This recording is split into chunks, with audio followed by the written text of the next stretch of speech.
क्योंकि उसको brain of the cell से कहते हैं, क्योंकि कंट्रोल एंड कोऑर्डिनेशन का जो भी काम होता है वो किसका काम होता है? न्यूक्लियस का होता है। क्या होता है? हाँ, कोऑर्डिनेशन का मतलब होता है तालमेल। ठीक है, क्या होता है? तालमेल। जैसे हम लोग चल रहे हैं, ठीक है, अगर हमारा ब्रेन कोऑर्डिनेशन नहीं करेगा, अगर हमारा ब्रेन कोऑर्डिनेशन नहीं करेगा तो हम लोग सीधे चल नहीं पाएंगे। ठीक है, हम लोग बैलेंसिंग नहीं कर पाएंगे। ठीक है, तो वो क्या होता है, कोऑर्डिनेशन लूज हो जाता है, इससे क्या होता है हम लोग सही से चल नहीं पाएंगे, है ना। तो कोऑर्डिनेशन का काम कौन करता है? हमारा ब्रेन। ठीक है, तो सबसे क्या हो गया कि ब्रेन न्यूक्लियस का काम क्या हो गया कि वो ब्रेन ऑफ द सेल होता है ना। न्यूक्लियस के अंदर क्या होता है कि इस तरीके से पोर्स होते हैं जिसको हम लोग कहते हैं न्यूक्लियोपोर्स। क्या कहते हैं? न्यूक्लियोपोर्स। अब इसका फंक्शन जानते हैं क्या होता है। तो न्यूक्लियस के अंदर कुछ और चीजें होती हैं, ये क्या होते हैं? मेश लाइक स्ट्रक्चर होता है। मेश समझती हैं? बर्तन मांजने वाला देखिए छन्नी, उसी तरीके से क्या होता है कि कुछ उस तरीके से स्ट्रक्चर होता है जिसको हम लोग कहते हैं क्रोमैटिन। क्या कहते हैं? क्रोमैटिन। अभी जो आप लोगों ने नाम सुना डीएनए और आरएनए, क्या सुना? डीएनए और आरएनए। तो डीएनए और आरएनए क्या है? जेनेटिक मटेरियल्स है। You know what is genetic materials? हाँ, जो क्या करते हैं कि एक जनरेशन से दूसरे जनरेशन तक जो इनहेरिटेंस को कैरी करते हैं उसको हम लोग क्या कहते हैं? Genetic material. ठीक है ना। तो हमारे में डीएनए होता है ना, तो डीएनए से मिलकर ये क्या बनता है? ये सब यही क्रोमैटिन बनता है। जब सेल डिवीजन पढ़ेंगे तो इसी क्रोमैटिन का क्या होता है? डिवीजन होता है। यही क्रोमैटिन क्या होता है? उलझा हुआ रहता है पूरा। ठीक ना, उलझा हुआ रहेगा तो क्रोमैटिन, और यही क्रोमैटिन जो सुलझ जाएगा तो क्या बनता है? क्रोमोसोम्स। क्या बनता है? क्रोमोसोम्स। सेल डिवीजन जब पढ़ेंगे ना, सेल साइकिल, उसमें पूरा अच्छे से इसको बताएंगे। ठीक है, खाली भूल मत जाइएगा कि क्या होता है। उस समय सर क्रोमैटिन तुमको आता नहीं है ना, इस तरीके से। तो क्रोमैटिन अब क्या होता है कि इसमें एक और स्फेरिकल बॉडी होता है। न्यूक्लियस के अंदर एक और स्फेरिकल बॉडी होता है जिसको हम लोग कहते हैं न्यूक्लियोलस। क्या कहते हैं? न्यूक्लियोलस।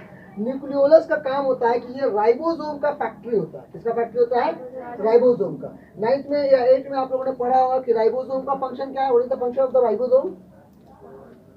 राइबोसोम का फंक्शन है क्या कि राइबोसोम प्रोटीन फैक्ट्री होता है। क्या फैक्ट्री होता है? Protein factory. और राइबोसोम का फैक्ट्री कौन होता है? Nucleus, nucleolus. कौन होता है?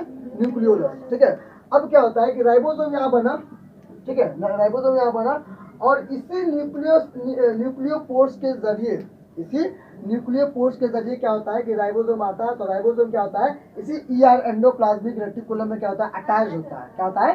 अटैच होता है ना। एंडोप्लाज्मिक रेटिकुलम दो तरीके का होता है, एक होता है एसईआर, एक होता है आरईआर।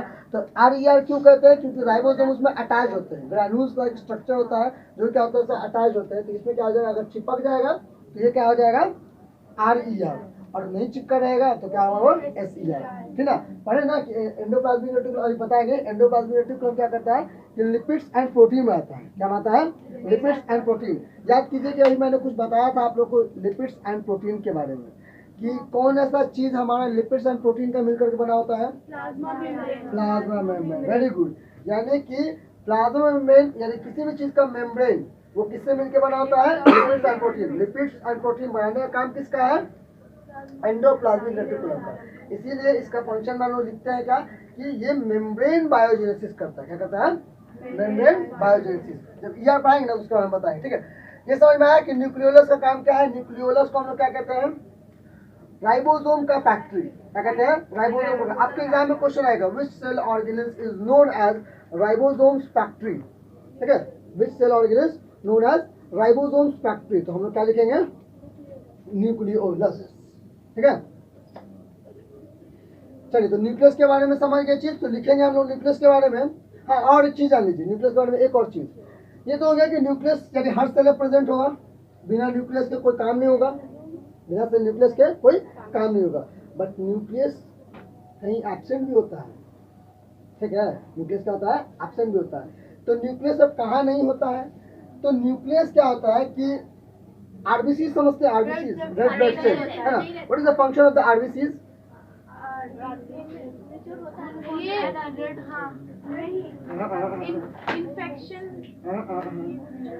आरबीसी का काम है क्या? वो ट्रांसपोर्टेशन करता है। क्या करता है? ट्रांसपोर्टेशन। क्या करता है वो? ट्रांसपोर्टेशन। तो आरबीसीज में, हमारे मैमल्स के आरबीसीज में ये एब्सेंट होता है। क्या होता है? लिखवाएंगे सब चीज लिखवाएंगे, डोंट वरी। सब मैं लिखवाऊंगा, एक एक चीज में लिखवाऊंगा, डोंट वरी। हाँ, होता है, लेकिन वो मेच्योर होता है तो वो ब्रेक हो जाता है। वेरी गुड, ठीक है। वो कहाँ बनता है? आरबीसी बनता कहाँ है? बोन मैरो में। कहाँ बनता है? बोन मैरो में। वहाँ बनते बनते क्या होता है कि वो डिसअपियर हो जाता है। क्या होता है? डिसअपियर होता है। इससे क्या होता है कि मैमल्स के आरबीसी में न्यूक्लियस नहीं प्रेजेंट होता है। कुदरत ने मैमल्स के आरबीसी में न्यूक्लियस नहीं प्रेजेंट किया। क्यों नहीं प्रेजेंट किया? ठीक है, उसमें भी ये एक्सेप्शन है कि मैमल्स के आरबीसी में न्यूक्लियस नहीं होता है, सिवाय मतलब इसको छोड़ करके, कैमल्स को छोड़ करके और लामा को छोड़ करके। क्या होता है कि जितने भी मैमल्स हैं उसमें क्या होता है, मैमल्स क्या होता है बता रहे हैं, जितने भी मैमल्स हैं उनके पास क्या होता है कि उनके उनके न्यूक्लियस में क्या, उनके आरबीसी में क्या होता है, न्यूक्लियस नहीं होता है। मैमल समझते हैं व्हाट इज मैमल? कितने लोग नहीं समझते हैं? उधर राजस्थान रेगिस्तान में पाया। हाँ, कितने लोग नहीं समझते मैमल्स क्या होता है? एकदम खुल के बताइए, कोई दिक्कत नहीं, एकदम जो आपको समझना बेसिक से बताएंगे। वार्म ब्लडेड होता है। और मैमल्स के क्राइटेरिया, हम लोग क्या है? मैमल्स है। मैमल्स के क्राइटेरिया क्या है कि मैमल्स सबसे पहले क्या कहते हैं कि जो अपने बच्चे को जन्म देते हैं, अपने बच्चे को जो जन्म देते हैं उसको कहते हैं मैमल्स, ठीक ना। उसके क्या होते हैं कि ईयर्स जो होते हैं वो पिना लाइक होते हैं, बाहर ऐसा पंखा की तरह लटका रहेगा, ठीक है। उसको भी क्या कहते हैं?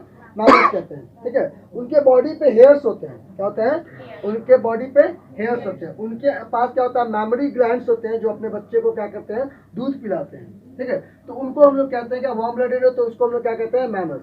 सबसे छोटा मैमल, दुनिया का सबसे छोटा मैमल,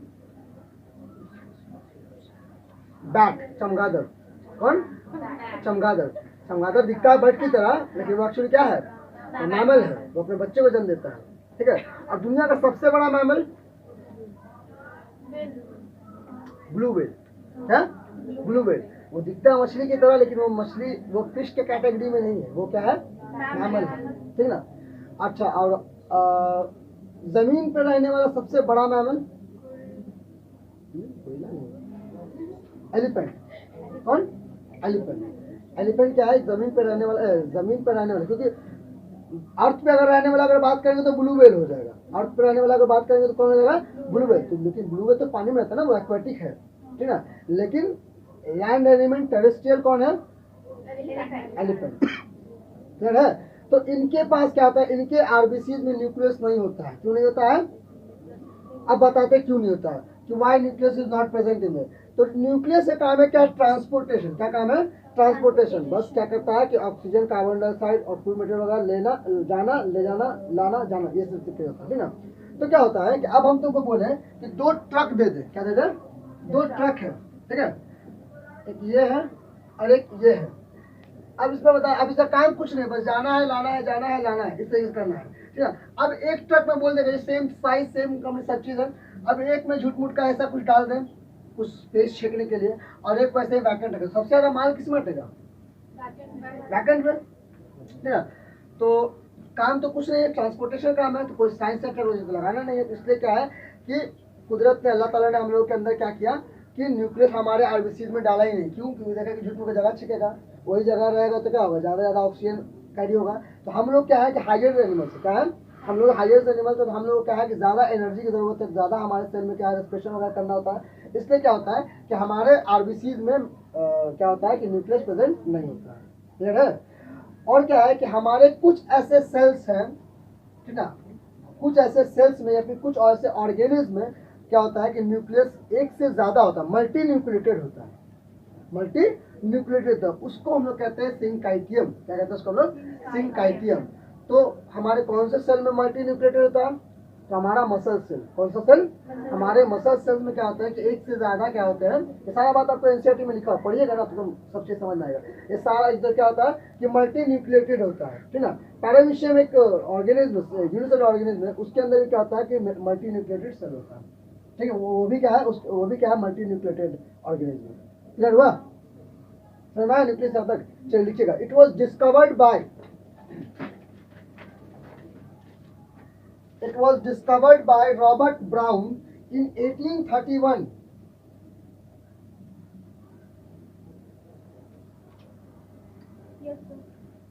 हो गया? It was discovered by Robert Brown in 1831. It is a double layer membrane. It has double layer membrane.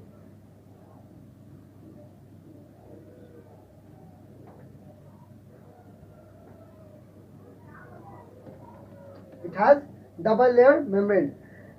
It has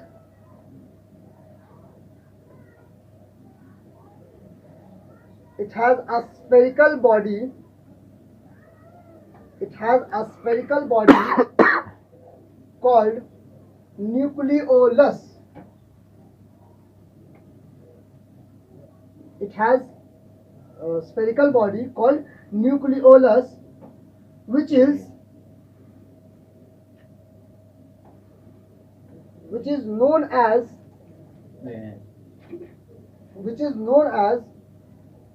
ribosomes factory या फिर factory of ribosome. Factory of ribosome.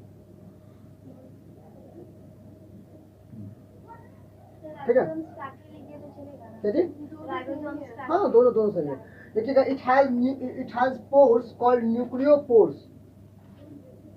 It has pores called nucleopores.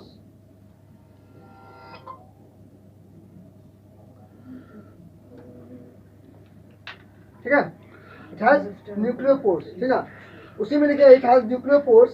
Exchange of the materials. Exchange of materials in both direction takes place through these pores. यानी कि कोई भी चीज अगर बनता है तो क्या होता है कि दोनों तरीके में, ठीक है, दोनों डायरेक्शन में ये takes place through this pores. ठीक है, ये क्या होता है कि दोनों डायरेक्शन में क्या होता है कि मटेरियल्स का आना और जाना लगा रहता है. क्लियर हुआ? नेक्स्ट देखिएगा, it has genetic materials like chromatin,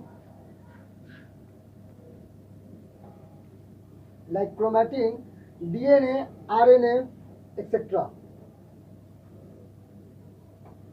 हो गया? हाँ लिखिएगा, इन प्लांट सेल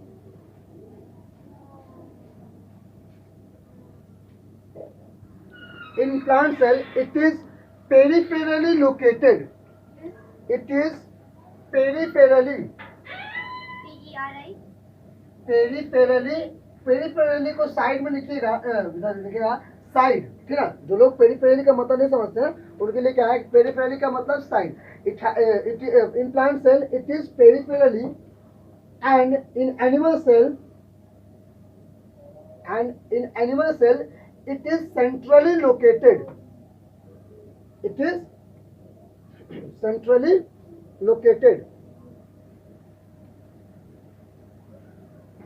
हो गया? It has a fluid. Next point. It has a fluid called nucleoplasm.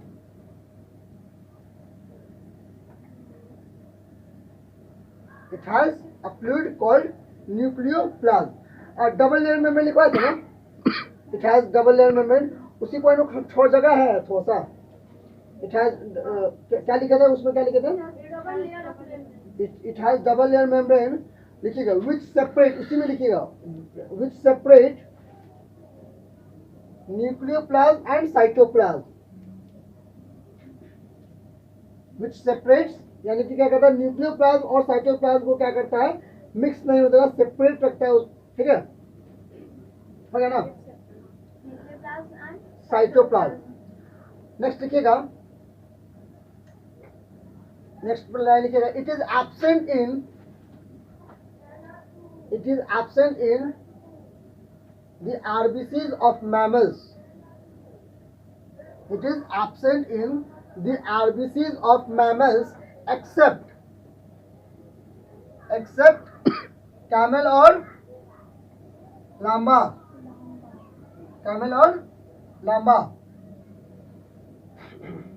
हो गया? कैमल और लांबा. नेक्स्ट पॉइंट लिखिएगा,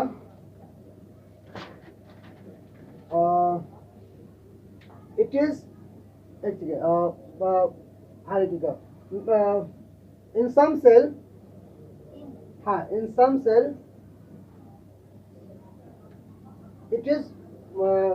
it is multiple. It is multiple, ठीक है। In some cell it is multiple, या फिर लिख दीजिए मल्टी न्यूक्लिएटेड सेल, ठीक है। उसको क्या कहते हैं हम लोग, मल्टी न्यूक्लिएटेड सेल। उसी टर्म को हम लोग कहते हैं क्या, सिंकाइटियम। मल्टी न्यूक्लिएटेड सेल, सेल को हाँ मल्टी न्यूक्लिएटेड सेल, जो सेल ढेर सारा होता है, ढेर सारा न्यूक्लियस होता है जिस सेल में, उसको हम लोग क्या कहते हैं, मल्टी न्यूक्लिएटेड सेल होता है। उसी टर्म को हम लोग क्या कहते हैं, सिंकाइटियम। क्या कहते हैं, सिंकाइटियम। एग्जाम्पल में लिख लीजिएगा मसल सेल। सर इस जो अभी सर आप बोले उसको फिर से बोल दीजिए ना। हाँ। इन some cell it is multiple हाँ इट इज मल्टीपल, ठीक ना। ब्रैकेट में लिखिएगा मल्टी न्यूक्लिएटेड सेल, ठीक है, मल्टी न्यूक्लिएटेड सेल। उसी चीज को हम लोग क्या कहते हैं, सिंकाइटियम। क्या कहते हैं उसको हम लोग, सिंकाइटियम। कॉमा देके लिखिए सिंकाइटियम, ठीक ना। एग्जाम्पल में लिखिएगा मसल सेल और पैरामीशियम।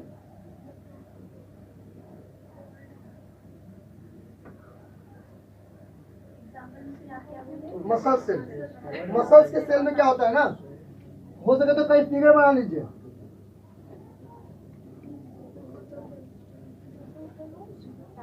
ढेर सारा न्यूक्लियस होता है ना। मसल सेल में क्या होता है, ढेर सारा न्यूक्लियस होता है।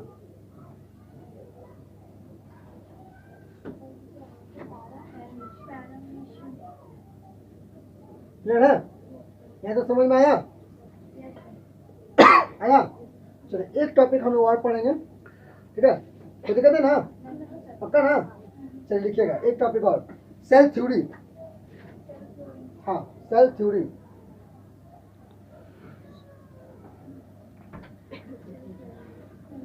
हाँ cell theory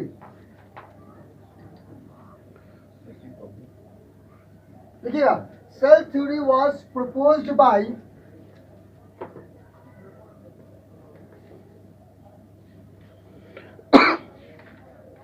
cell theory was proposed by Slyden and Swan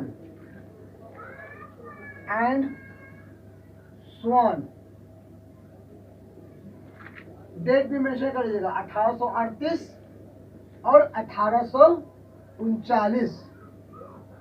स्लाइडन and स्वान ने शायद कुछ और भी डिस्कवर किया था ना, क्या क्या था, सेल मेम्ब्रेन। Very good.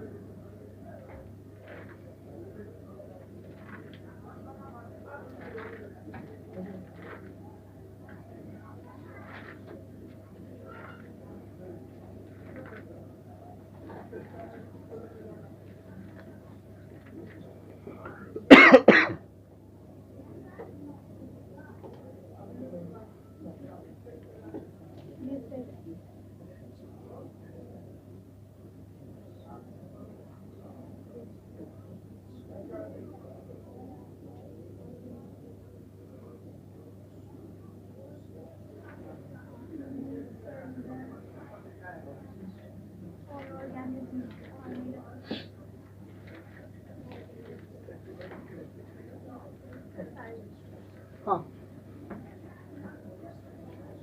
अगर कहीं जगह हो तो लिख लीजिएगा, ये प्लांट सेल थ्योरी दिए थे, प्लांट सेल थ्योरी, और ये एनिमल सेल थ्योरी दिए थे।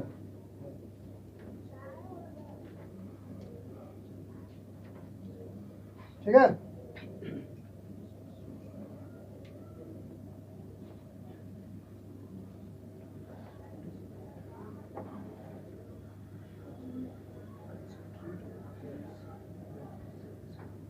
हो गया, हो गया। देखिए दो साइंटिस्ट हैं, एक थे क्या जूलॉजिस्ट, एक थे botanist. You know what is zoologist and what is botanist? Study of animals is called zoology. Zoology and study of plant is called botany. एक थे बॉटनिस्ट, तो एक थे क्या जूलॉजिस्ट। ठीक है, तो उसमें से अब याद कौन कैसे करना है, ऐसे तो एग्जाम में शायद क्वेश्चन आता नहीं, लेकिन कभी कभी पूछ अगर देगा। ठीक है, तो कैसे याद करना है, कौन थे जूलॉजिस्ट कौन थे बॉटनिस्ट? तो स्वान नाम आते ही आपके दिमाग में क्या आता है?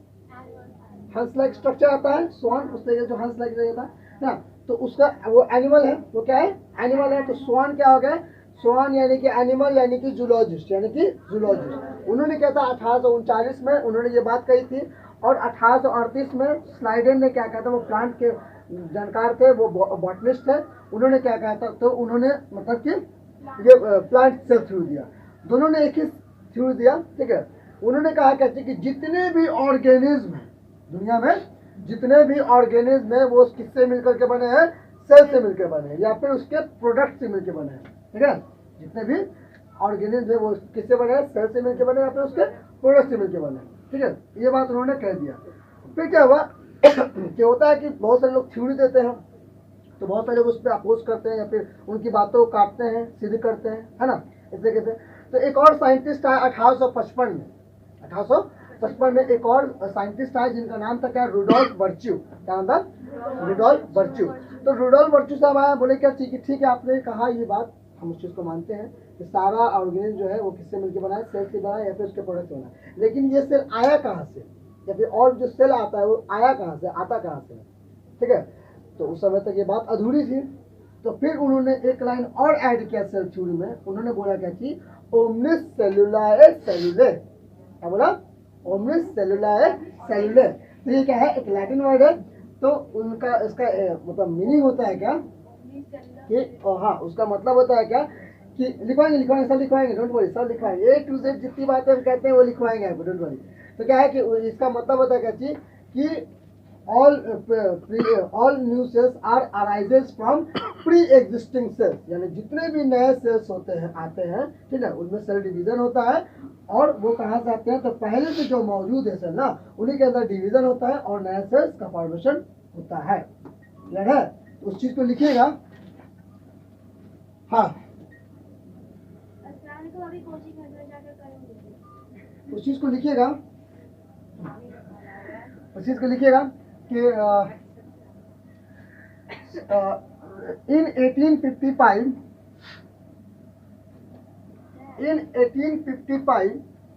Rudolf Virchow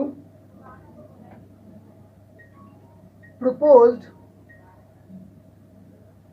in 1855 Rudolf Virchow proposed cell lineage theory। उसको क्या कहते हैं हम लोग, सेल लीनिएज। लीनिएज का मतलब क्या होता है, लीनिएज थ्योरी।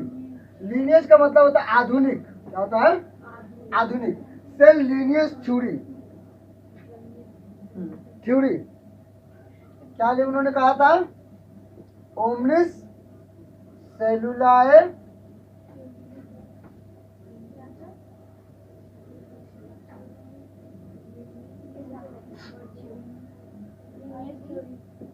ओमनिस सेलुलाए सेलुले, यानी इसका मतलब हो गया क्या,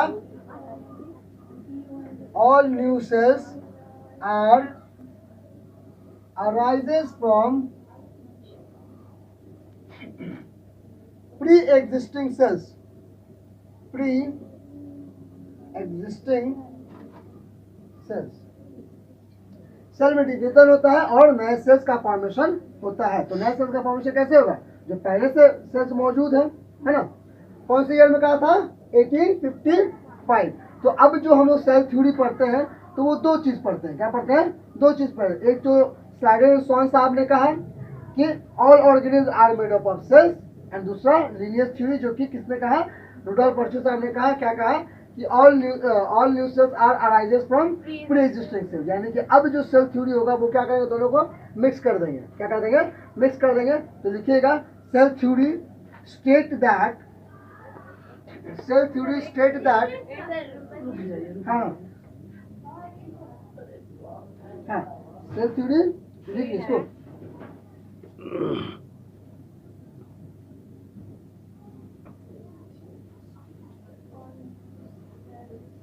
ठीक है।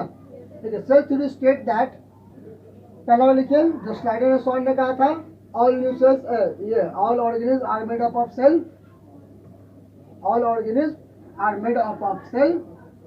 एंड नेक्स्ट पॉइंट लिखिएगा, all new cells are arises from pre existing sales.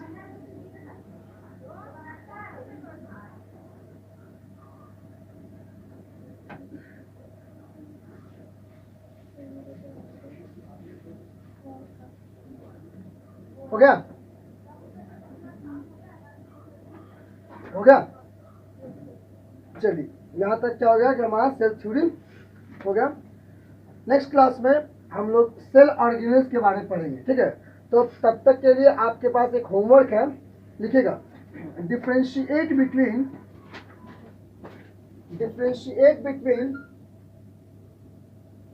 Prokaryotic and eukaryotic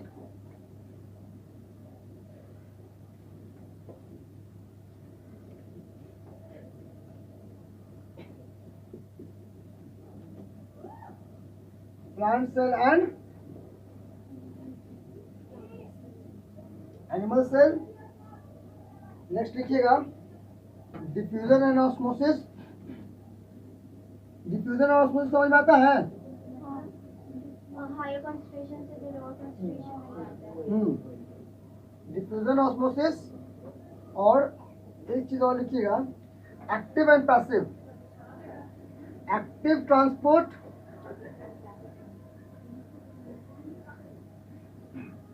and passive transport, ठीक है?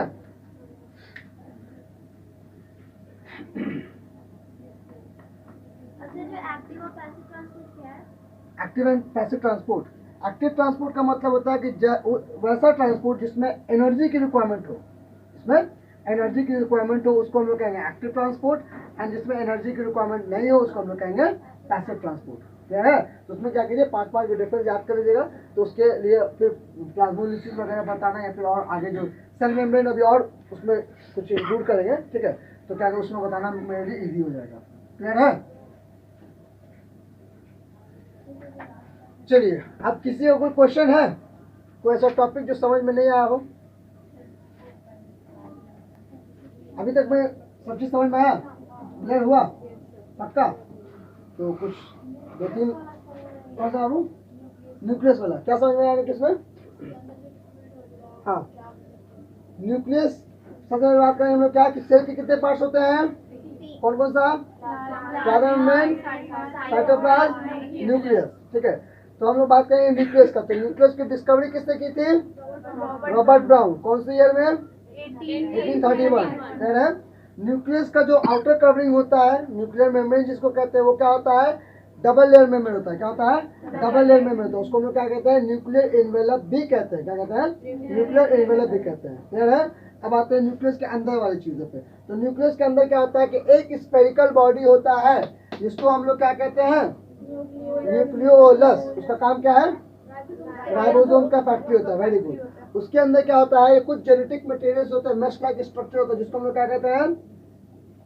क्रोमैटिन। क्या कहते हैं? क्रोमैटिन, ठीक है? उसके अंदर क्या होता है कि एक फ्लूइड होता है जिसको हम लोग क्या कहते हैं? न्यूक्लियोप्लाज्म। प्लाज्म का मतलब मैंने क्या बताया था? लिक्विड। और न्यूक्लियस के अंदर जो लिक्विड है उसको हम लोग क्या कहेंगे? न्यूक्लियोप्लाज्म, ठीक है? न्यूक्लियर मेम्ब्रेन का काम क्या था, फंक्शन क्या था? तो साइटोप्लाज्म और न्यूक्लियोप्लाज्म को दोनों को सेपरेट करना। क्या करना? सेपरेट करना। न्यूक्लियस के अंदर पोर्स होते हैं, उसके मेम्ब्रेन्स में क्या होते हैं? पोर्स होते हैं छोटे छोटे। क्यों होता है? मटेरियल्स का एक्सचेंज हो सके दोनों तरफ में। क्या हो सके? मटेरियल्स का एक्सचेंज हो दोनों तरीके, दोनों डायरेक्शन में, यानी आ भी सके और जा भी सके। क्लियर हुआ? अब बताइए। हाँ, न्यूक्लियस क्या होता है? एनिमल सेल में क्या होता है? सेंट्रली लोकेटेड होता है। क्या होता है? सेंट्रली लोकेटेड होता है। प्लांट में क्या होता है? साइड में होता है, ठीक है? हमारे कौन से सेल में न्यूक्लियस प्रेजेंट नहीं होता है? आरबीसीज में। क्यों प्रेजेंट नहीं होता है? अभी क्लियर है? ठीक ना? कौन से सेल में एक से ज्यादा न्यूक्लियस होता है? मसल सेल में। उसको हम लोग क्या कहते हैं? उस फेनोमेना को हम लोग क्या कहते हैं? सिंकाइटियम। क्या कहते हैं? सिंकाइटियम, ठीक है? आप लोगों को एग्जाम में क्वेश्चन आएगा, सिंकाइटियम इज द फेनोमेना इन विच, जो लिखा रहेगा क्या चीज कि मल्टीन्यूक्लिएटेड। क्या? मल्टीन्यूक्लिएटेड। क्या हुआ? यहाँ तक में समझ में आया? कोई दिक्कत? जी ना?